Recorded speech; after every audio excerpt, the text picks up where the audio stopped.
మటన్లో వాటర్ మొత్తం కిందకు వచ్చేయాలి, పైకి వచ్చేయాలి.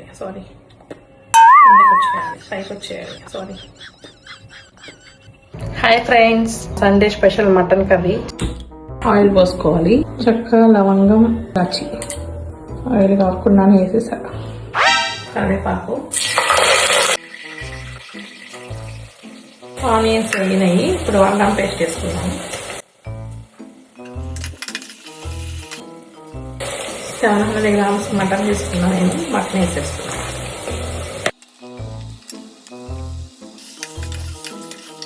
మూత పెట్టుకుని సిమ్లో పెట్టాను. వాటర్ అంతా పైకి వచ్చేసి మటన్లో వాటర్ మొత్తం కిందకు వచ్చేయాలి, పైకి వచ్చేయాలి.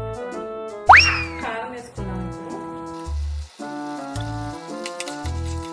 మటన్ ఉడికే లోపల కాజు అండ్ గసగసాలు వాటర్లో నానబెట్టాను ఒక 1/2 hour.